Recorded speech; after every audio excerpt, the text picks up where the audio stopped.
Das Verwirrspiel hat damit begonnen, dass sich jemand als Fledermaus verkleiden sollte. Ja, die Fledermaus hat einen Ruf, eine nette, relativ harmlos, charmante Geschichte.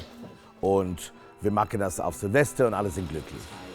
Aber was man vergisst mit Fledermaus ist, wie genial die musikalische, dramaturgische Struktur ist. Und man vergisst manchmal, wie mies die Geschichte ist, wie sarkastisch die Geschichte ist. Es ist immer charmant sarkastisch. Gerade noch hat er friedlich geschlafen, da erwacht ein feiner Herr aus dem Schlaf und fängt an, sich etwas einzubilden.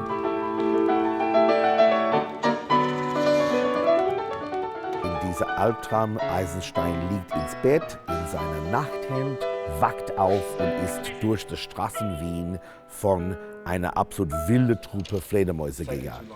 Das sind die Anfangspunkte. Natürlich, er kommt zu Hause und wir fangen an mit der ersten Akt.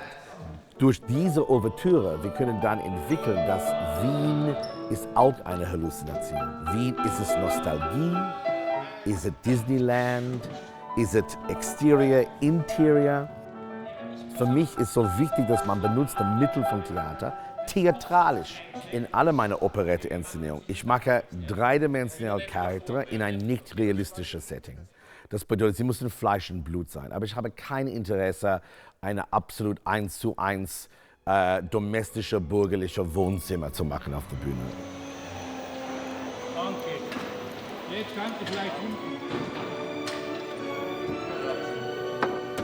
Was ist real? Was ist Illusion? Musik und Tanz haben uns wohl den Unterschied vergessen lassen. Aber vielleicht spielt das auch keine Rolle, solange der Schein gewahrt bleibt. Walzer war das Symbol für die innere Freiheit des Menschen in einer höchst unfreien Zeit. Außerdem war die körperliche Nähe, vor allem zwischen Mann und Frau, kirchlich und gesellschaftlich immer noch extrem rigide reglementiert. Und im Walzer, beim Walzertanzen, kamen sie sich ungewohnt nahe.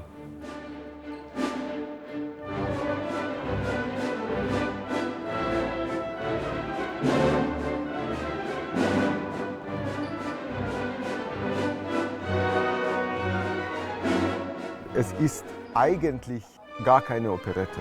Es ist eine Oper im Geiste einer Mozartschen Opera buffa oder eines Mozartschen Singspiels, angereichert durch die ganze Unterhaltungsmusik, die es in Wien im späten 19. Jahrhundert gab. Musik, die Mozart nicht mehr kannte.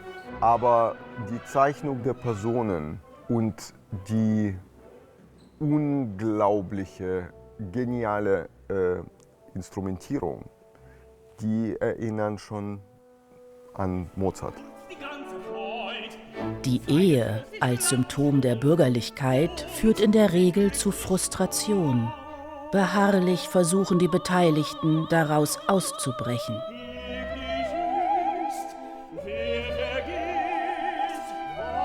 Ein Mann und eine Frau sind verheiratet, dann sie haben große Probleme. Er möchte mit jemand anderem schlafen, sie möchte mit jemand anderem schlafen.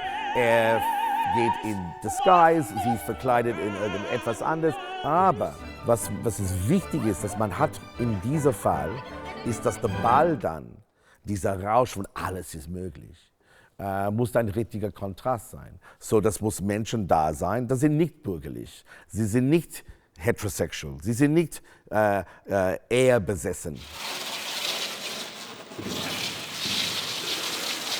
Die mühsam errichtete Fassade wird von der Droge Champagner eingerissen.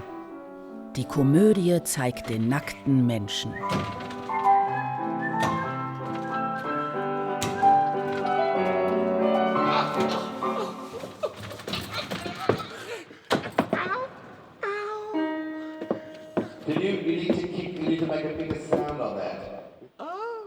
Diese Kombination natürlich von Musik, Komödie, Text, Tanz und wie man das als Gesamtkunstwerk bastelt, ist die Herausforderung. Mama, Das WLAN-Passwort steht hinten am Router. Das nimmt Zeit, weil Timing, Rhythmus.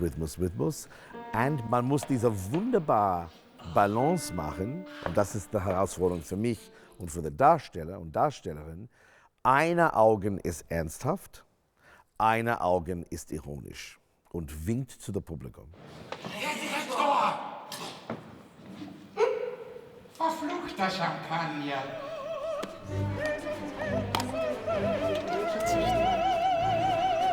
Den Menschen dürstet nach Freiheit, nach Freizügigkeit.